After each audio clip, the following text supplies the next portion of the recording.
Hello my dear DSC aspirants, నేను మీ రాజీ. ఈరోజు మనం 6th క్లాస్ సెకండ్ పార్ట్ చేసుకుందాం. ఆల్రెడీ సెమిస్టర్ 1 ప్లేలిస్ట్లో ఉంది, ఫిజిక్స్ క్లాస్ కావాలంటే చూడండి. ఇప్పుడు సెమిస్టర్ 2 చూద్దాము. దీంట్లో 4 లెసన్స్ ఉన్నాయి.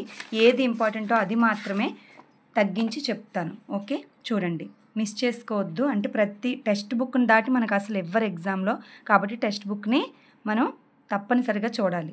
చూడండి, 4 లెసన్స్ ఉన్నాయి. చలనం మరియు దూరాల కొలతలు, కాంతి, నీడలు మరియు పరావర్తనాలు, విద్యుత్ మరియు విద్యుత్ వలయాలు, అయస్కాంతంతో సరదాలు. మొత్తం 4 లెసన్స్ కూడా ఫిజిక్స్వే. ఇదొక్కటే బయాలజీకి సంబంధించింది. ఇది ఆల్రెడీ నేను చెప్పేశాను. ప్లేలిస్ట్లో 6th నుంచి 9th వరకు బయాలజీ క్లాసెస్ ఉన్నాయి, సైన్స్ క్లాసెస్ ఉన్నాయి. ఎవరైనా కావాలంటే చూడండి, చాలా బాగుంటాయి. నోట్స్ ప్రిపేర్ చేసుకుని టెక్స్ట్ బుక్లో అండర్లైన్ చేసుకుని మరీ చెప్పాను. ఇప్పుడు చూడండి, ఫస్ట్ లెసన్ చలనం మరియు దూరాల కొలతలు, అంటే motion and measurement of distances. దీంట్లో ఎక్కడ ఇంపార్టెంటో అదే చెప్పుకుందాము. 19th శతాబ్దం అంటే 19వ శతాబ్దంలో రవాణా కోసం జంతువులు, పడవలు మరియు ఓడలపైనే ఆధారపడేవారు. ఇటువంటి వెహికల్స్ ఏమీ లేవు, పెద్ద పెద్ద వెహికల్స్ ఏమీ లేవు. జంతువుల మీద అలాగే పడవలు, ఓడల మీద ఆధారపడ్డారు. 19th సెంచరీ ఒకటి ఇంపార్టెంట్.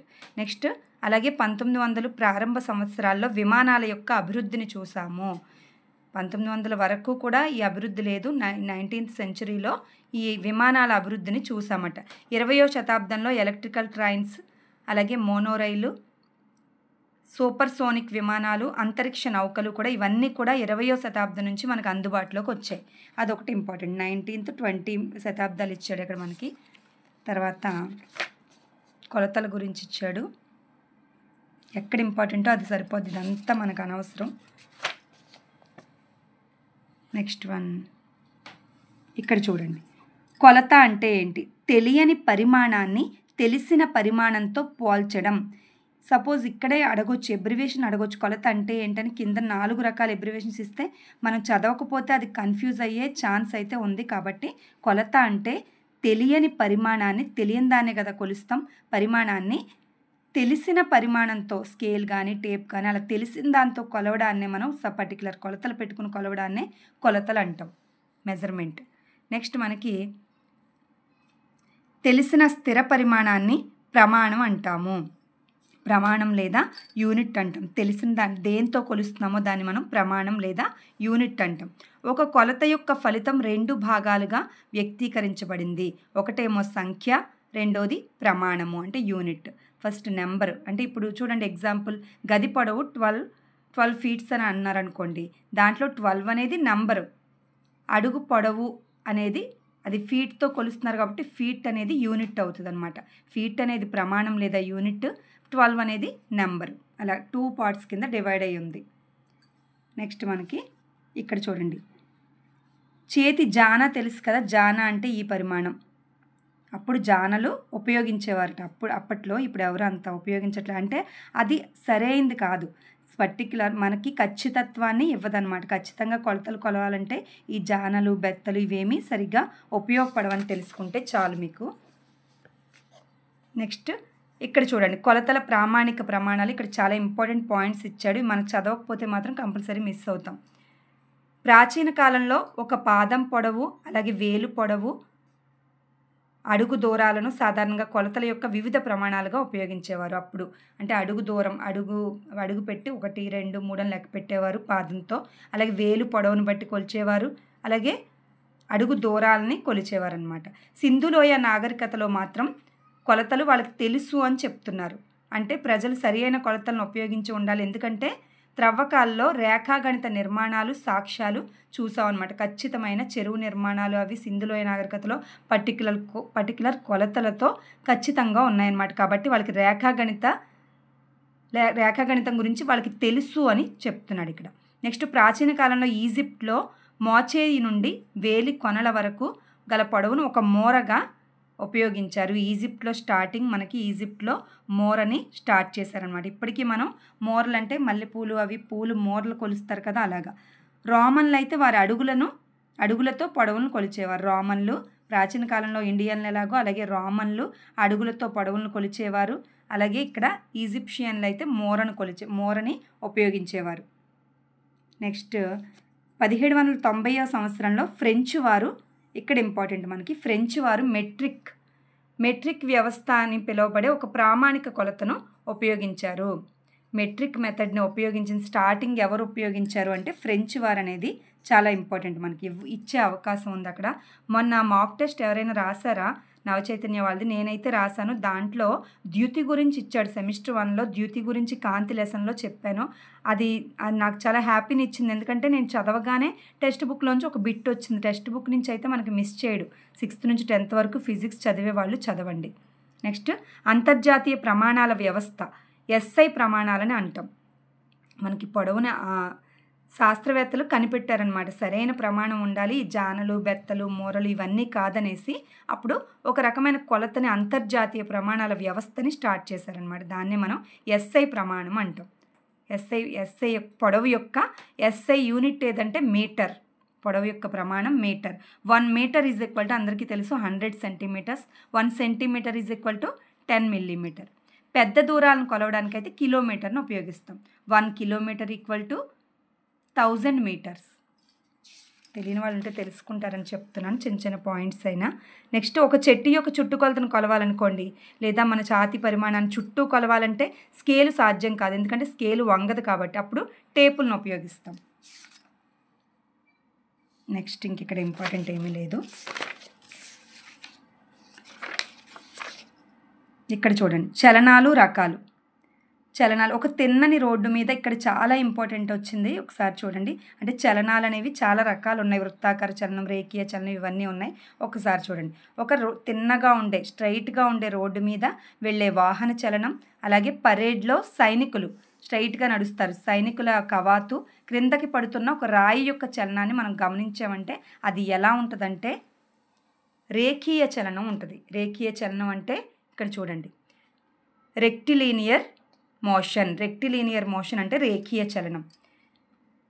స్ట్రైట్గా వెళ్ళేవన్నీ కూడా రెక్టిలీనియర్ మోషన్లో ఉన్నట్టు అర్థం. నెక్స్ట్ వృత్తాకార చలనం, రౌండ్గా తిరగడం. వీటికి ఎగ్జాంపుల్స్ ఏంటంటే ఎగ్జాంపుల్స్ ఇచ్చేస్తాడు అక్కడ ఎగ్జామ్లో. పలానా ఎగ్జాంపుల్ ఇచ్చి ఇది ఏ చలనంలో ఉంది, రేఖీయ చలనంలో ఉందా, వృత్తాకార చలనంలో ఉందా, లేదా ఆవర్తన చలనంలో ఉందా అని అడుగుతాడనమాట. చాలా ఇంపార్టెంట్ టాపిక్ ఇది.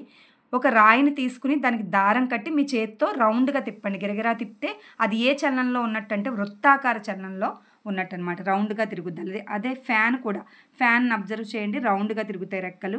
ఓకే, గడియారంలో ముళ్ళు ఒకటి, ఇవన్నీ కూడా రౌండ్గా తిరుగుతాయి కదా. దీన్నే మనం వృత్తాకార చలనం లేదా భ్రమణ చలనం అంటాం. ఓకే, వృత్తాకార చలనం అంటే సర్క్యులర్ మోషన్. నెక్స్ట్ వన్ మనకి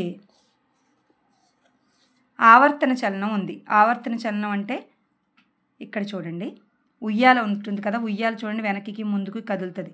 అది కానీ లేదంటే గిటార్ యొక్క తీగలు ఇలాగా టచ్ చేసి ఇలాగ పే చేసి వదిలేసాం అనుకోండి, ఇలా ఊగుతాయి కదా ముందుకి వెనకకి, అది ఒకటి. నెక్స్ట్ డ్రమ్స్ యొక్క పొరల చలనాలు, ఇవన్నీ కూడా మనకి దేనికి ఎగ్జాంపుల్ అంటే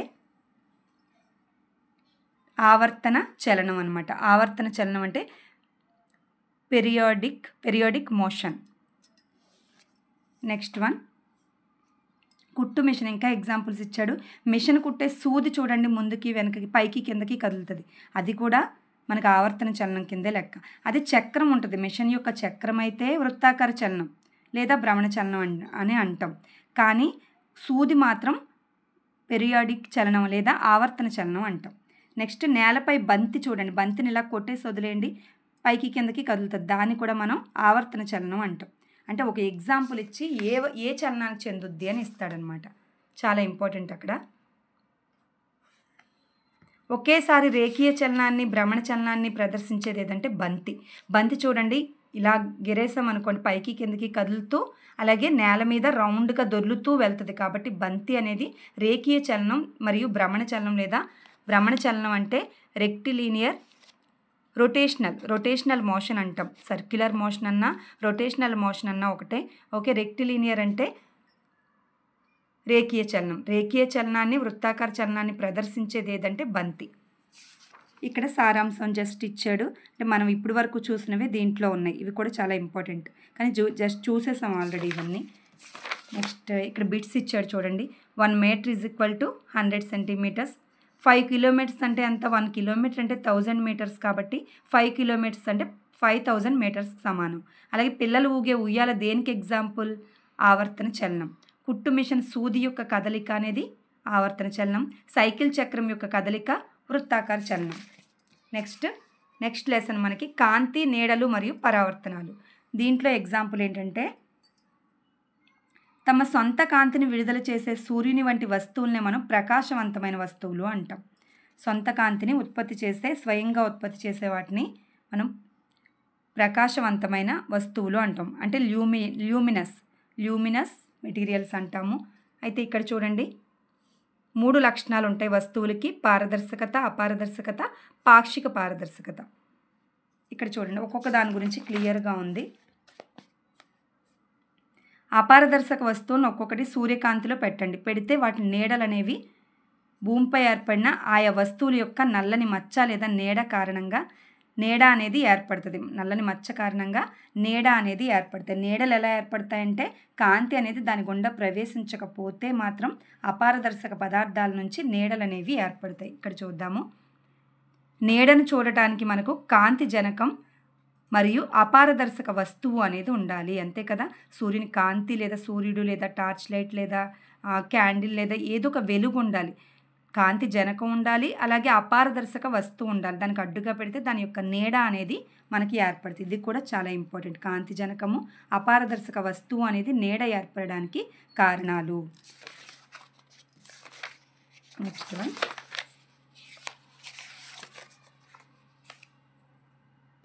ఇక్కడ ఒక పాయింట్ వదిలేసాం చూడండి. మనం ఏ వస్తువు ద్వారా చూడలేమో దానిని అపారదర్శక వస్తువు అంటాం. ఒక వస్తువుని అడ్డుగా పెట్టినప్పుడు అవతల వైపు వస్తువు మనకు కనపడదనమాట. ఆ వస్తువు ద్వారా చూడలేనప్పుడు అపారదర్శక వస్తువు అంటాం. అదే కాంతిని దాని గుండా వెళ్ళనిస్తుందో, ఆ వస్తువు ద్వారా వెనకాల ఉన్న వస్తువుని చూడగలుగుతామో దాన్ని పారదర్శక వస్తువు అంటాము, పారదర్శకమైంది అంటాము. అలాగే స్పష్టంగా చూడలేకపోతే, ఒక వస్తువు గుండా అవతల వైపు ఉన్న వేరే వస్తువుని స్పష్టంగా చూడలేకపోతే, అస్పష్టంగా చూస్తే దాన్ని పాక్షిక పారదర్శక వస్తువులు అంటాం. అంటే నూనె, కాగితం అలాంటివి లైట్గా కనిపిస్తాయి అన్నమాట. దాన్ని పాక్షిక పారదర్శక వస్తువులు అంటాం. నెక్స్ట్ ఇక్కడ చూడండి, పిన్ హోల్ కెమెరా అనేది ఎలా తయారు చేయాలో ఇచ్చాడు. పిన్ హోల్ కెమెరాతో రోడ్డుపై ఉన్న వ్యక్తుల ప్రతిబింబాలు అనేవి తలక్రిందులుగా కనబడతాయి. రౌండ్ వస్తువులు పిన్ హోల్ కెమెరాతో మామూలుగానే కనిపిస్తాయి, కానీ రోడ్డుపై ఉన్న వ్యక్తులు అటువంటి వాటిని చూసినప్పుడు మాత్రం తలక్రిందులుగా కనిపిస్తాయి అన్నది ఇక్కడ ఇంపార్టెంట్ పాయింట్. కాంతి సరళ రేఖ వెంబడి ప్రయాణిస్తుంది. ఇక్కడ ఇంపార్టెంట్ పాయింట్ చూసుకోవాలి. కాంతి సరళ రేఖ వెంబడి స్ట్రైట్గా ప్రయాణిస్తుంది. అందుకే అపారదర్శక వస్తువులు అడ్డొచ్చినప్పుడు మనకి నీడ అనేది ఏర్పడుతుంది. ఇక్కడ చూడండి, ఎగ్జాంపుల్ బాగా ఇచ్చాడు. ఒక దువ్వెననిచ్చాడు, టార్చ్ లైట్ వేసాడు. స్ట్రైట్గా ఉన్నవి సరళ రేఖల వెంబడి కాంతి ప్రయాణించి స్ట్రైట్గా ఇలా పడింది. అడ్డుగా మనం దర్పణం పెట్టేసరికి దర్పణం నుంచి ప్రతిబింబం అనేది రివర్స్లో పరావర్తనం చెందిందనమాట. ప్రతిబింబం అనేది ఏర్పడింది. పరావర్తనం చెంది మనకి డిజైన్ రూపంలో ఏర్పడింది. చూడండి, ఇది దువ్వెనది, ఇది దర్పణం నుంచి పరావర్తనం చెందిన ప్రతిబింబం అనమాట. రెండూ కలిసి డిజైన్ ఏర్పడింది. ఇక్కడ బెస్ట్ ఎగ్జాంపుల్ అనమాట. ఇది కాంతి అనేది సరళ రేఖ వెంబడి ప్రయాణిస్తుంది, దర్పణం నుంచి పరావర్తనం చెందుద్ది అనే దానికి ఎగ్జాంపుల్ అది. మనం చూసే దర్పణం అనేది మన ముఖం యొక్క పరావర్తన రూపం. మన ముఖాన్ని చూసుకున్నప్పుడు అద్దానిలోంచి ఏమవుతుంది, మనకి పరావర్తనం చెంది రివర్స్లో మనకు కనిపిస్తుంది. దర్పణం దానిపై పడే కాంతి దిశను మారుస్తుంది. దర్పణం అనేది కాంతి కనుక దాని మీద ప్రవేశిస్తే కాంతిని పరావర్తనం చెందిస్తాడు. దానికి కూడా ఎగ్జాంపుల్ ఇచ్చాడు చూడండి. టార్చ్ లైట్ని ఇలా వేసాడు, ఇలా క్రాస్గా నుంచుంటే ఈ కాంతి అనేది ఆ పక్కనున్న ఆ అబ్బాయి మీద పడేలాగా చేశారు. దర్పణం అనేది కాంతిని పరావర్తనం చెందిస్తుంది అనేసి. నెక్స్ట్ ఇక్కడితో మనకి ఇది లెసన్ అయింది. దీంట్లో చూడండి, అపారదర్శక వస్తువులు వాటి గుండా కాంతిని ప్రసరింప చేయలేవు. ఇందులో మనం అన్నీ చూసినవే ఉన్నాయి, బాగా రాశాడు ఇవి కూడా సారాంశం అనేది. నెక్స్ట్ థర్డ్ లెసన్ విద్యుత్ మరియు విద్యుత్ వలయాలు. అంటే విద్యుత్ ఘటము అంటే బ్యాటరీ అనమాట. టార్చ్ లైట్లో అవి విద్యుత్ ఘటాలను ఉపయోగిస్తాం అంటాడు. ఘటాలంటే ఏం లేదు, బ్యాటరీ అనమాట. నెక్స్ట్ వన్, ఇవన్నీ అంత ఇంపార్టెంట్గా ఏమీ లేవు. దీంట్లో సారాంశం ఒకటి చూసుకుంటే చాలు. స్విచ్ గురించి, బ్యాటరీల గురించే ఇచ్చాడు. దీంట్లో నేను చూసాను, అంత ఇంపార్టెంట్ లేదు కాబట్టి సారాంశం చదువుకుంటే సరిపోద్ది. ఇందులో మెయిన్ పాయింట్స్: విద్యుత్ ఘటము అనేది విద్యుత్ జనకము, విద్యుత్ను ఉత్పత్తి చేసే విద్యుత్ జనకం. బ్యాటరీ అనేది. విద్యుత్ ఘటము అనేది 2 ధ్రువాలను కలిగి ఉంటుంది. అవి ధన ధ్రువం పాజిటివ్, అలాగే రుణ ధ్రువం నెగిటివ్. విద్యుత్ బల్బు దాని ధ్రువాలకి అనుసంధానించబడిన ఫిలమెంట్ను కలిగి ఉంటుంది. ఫిలమెంట్ ఉంటుంది. విద్యుత్ బల్బు దాని గుండా విద్యుత్ ప్రవహించినప్పుడు వెలుగుతుంది. మూసిన విద్యుత్ వలయంలో, ఇక్కడ మూసిన అనేది ఇంపార్టెంట్, తెరవబడిన విద్యుత్ వలయం కాదు. మూసిన విద్యుత్ వలయంలో విద్యుత్ ఘటం యొక్క ఒక ధ్రువం నుండి వేరొక ధ్రువానికి విద్యుత్ ప్రసరిస్తుంది. ఓకే. స్విచ్ అనేది విద్యుత్ వలయాన్ని తెరవడానికి లేదా మూసివేయడానికి ఉపయోగించే ఒక సాధారణ పరికరము. స్విచ్ అనేది విద్యుత్ వలయాన్ని ముయ్యాలన్నా తెరవాలన్నా స్విచ్ ద్వారానే కదా మనకి లైట్, ఫ్యాన్ అవి తిరుగుతాయి. కాబట్టి ఒక సాధనం ఇది. ఏ పదార్థాలు తమ గుండా విద్యుత్ని ప్రసరింపచేస్తాయో అనుమతిస్తాయో వాటిని విద్యుత్ వాహకాలు అంటాం. అంటే విద్యుత్ని ప్రసరింపచేసే వాటిని విద్యుత్ వాహకాలు అంటాము. విద్యుత్ని ప్రసరింపనీయవో వాటిని విద్యుత్ బంధకాలు అంటాం. విద్యుత్ వెళ్ళకపోతే బంధకాలు, విద్యుత్ వెళితే వాహకాలు. నెక్స్ట్ ఇంకా అయస్కాంతంతో సరదాలు. 4th lesson. ఈ లెసన్తో ఈ బుక్ అంతా కంప్లీట్ అయిపోద్ది. దీంట్లో అయస్కాంతం అనేది ఎలా కనిపెట్టారు ఫస్ట్లో అంటే ఇది ఒకటి ఇంపార్టెంట్. గ్రీస్లో మాగ్నస్ అనే గొర్రెల కాపరి ఫస్ట్లో కనిపెట్టాడంట. ఎలా అంటే ఒక కర్ర పట్టుకుని అతను గొర్రెలను కాచుకునేవాడు. ఆ కర్రకి ఒక రాయి అనేది అంటుకుందట. అంటుకుంటే దాని సహజ అయస్కాంతం అని పేరు పెట్టాడు అనమాట. ఇక్కడ చూడండి, ఇక్కడ కర్రకి చివరన ఇనుము అనేది ఉంది. ఆ ఇనుముకి రాయి అంటుకుపోయిందనమాట. గట్టిగా లాగాడు. దానికి ఏదో ఆకర్షణ శక్తి ఉంది, అది సహజ అయస్కాంతం అని మాగ్నస్ కనిపెట్టాడు. కాబట్టి మ్యాగ్నెటిక్ అని పేరు పెట్టారు అనేసి అంటున్నారు ఇక్కడ. ఓకే. నెక్స్ట్ బహుశా ఆ గొర్రెల కాపరి పేరు మీద దానికి మాగ్నటైట్ అని పేరు పెట్టారు అంటున్నారు. నెక్స్ట్ మాగ్నటైట్ ఇనుముని కలిగి ఉంటుంది. మెగ్నీషియా అనే ప్రాంతంలో మొట్టమొదటి మాగ్నటైట్ అనేది కనుగొనబడింది. ఇదొకటి ఇంపార్టెంట్. మెగ్నీషియా అనే ప్రాంతంలో మాగ్నటైట్ కనుగొనబడింది. అయితే ఇనుముని ఆకర్షించే ధర్మం కలిగిన పదార్థాలని మనం అయస్కాంతాలు అంటాం. ఎబ్రివేషన్స్ కూడా చాలా ఇంపార్టెంట్. ఇనుముని ఆకర్షించే ధర్మం కలిగిన పదార్థాన్ని అయస్కాంతాలు అంటారు. నెక్స్ట్ వన్ వచ్చి అనయస్కాంతం. అయస్కాంతం వైపు ఆకర్షించబడని పదార్థాలను అనయస్కాంత పదార్థాలు అంటాం. అంటే non magnetic. Magnetic, non magnetic. Non అంటే అనయస్కాంత పదార్థాలు, ఆకర్షించబడవన్నమాట. నెక్స్ట్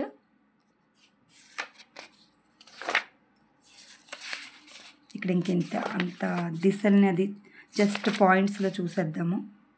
ఉత్తర దక్షిణ ధ్రువాన్ని చూపిస్తుంది. ఇక్కడ కంపాస్ ఇచ్చాడు, అంటే దిక్కులను చూపిస్తుంది అనేసి. డైరెక్షన్స్ చూపిస్తుంది కదా కంపాస్ గురించి ఇచ్చాడు, డైరెక్షన్స్ గురించి. నెక్స్ట్ కొన్ని జాగ్రత్తలు. అయస్కాంతం గురించి కొన్ని జాగ్రత్తలు ఏంటంటే వేడి చేయకూడదు. దాన్ని వేడి చేసినప్పుడు, సుత్తితో కొట్టినప్పుడు, అలాగే కొంత ఎత్తు నుండి పడేస్తే అయస్కాంతాలు అనేవి వాటి లక్షణాలను కోల్పోతాయి. చాలా ఇంపార్టెంట్. అంటే సరిగ్గా భద్రపరచకపోతే వాటి ధర్మాలను కూడా కోల్పోతాయి అనేసి అయస్కాంతం చూపించవలసిన జాగ్రత్తలు ఇచ్చాడు. ఇక్కడతో ఈ లెసన్ అయిపోయింది. దీంట్లో సారాంశం చూడండి. మాగ్నటైట్ ఒక సహజ అయస్కాంతము. అయస్కాంతం అనేది ఇనుము, నికెల్, కోబాల్ట్ వంటి పదార్థాలను ఈ మూడింటిని ఆకర్షిస్తుంది. ఇది చాలా ఇంపార్టెంట్. నెక్స్ట్ వీటిని అయస్కాంత పదార్థాలు అంటాం. ఈ మూడింటిని అయస్కాంతం చేత ఆకర్షించబడే పదార్థాలనే అయస్కాంత పదార్థాలు అంటాం. అంటే మ్యాగ్నెటిక్ మెటీరియల్స్ అనమాట. అయస్కాంతం వైపు ఆకర్షించబడని పదార్థాలను అనయస్కాంత పదార్థాలు అంటే నాన్ మ్యాగ్నెటిక్ మెటీరియల్స్. నెక్స్ట్ ప్రతి అయస్కాంతానికి 2 అయస్కాంత ధ్రువాలు ఉంటాయి. ఉత్తరం, దక్షిణం, నార్త్, సౌత్. స్వేచ్ఛగా వేలాడదీసిన అయస్కాంతం ఎల్లప్పుడూ కూడా నార్త్, సౌత్ దిశలను సూచిస్తుంది. 2 అయస్కాంతాల విజాతి ధ్రువాలు ఒకదానికొకటి ఆకర్షించుకుంటాయి. సజాతి ధ్రువాలు అంటే ప్లస్ వికర్షించుకుంటాయి. ప్లస్ విజాతి ధ్రువాలు ఆకర్షించుకుంటాయి. ఇదొకటి ఇంపార్టెంట్. ఇక్కడితో మనకి ఫిజిక్స్ లెసన్స్ 4 కంప్లీట్ అయిపోయాయి. ఓకే. మీకు సెమిస్టర్ 2, సెమిస్టర్ 1 కూడా డౌట్ ఉండదు. ఫిజిక్స్ 6th అంతా చూసేయండి. ఇది చూడడాన్ని బట్టి నేను 7th అప్లోడ్ చేస్తాను. ఓకే. వ్యూస్ని బట్టి నేను 7th అప్లోడ్ చేస్తాను. ఇంకా మీరు ఎవరైనా చూడకపోతే ప్లేలిస్ట్లో 1 కూడా ఉంటుంది. సెమిస్టర్ 1 కూడా చూడండి, మీకు బాగా అర్థమవుతుంది, యూజ్ అవుతుంది కూడా ఎగ్జామ్లో.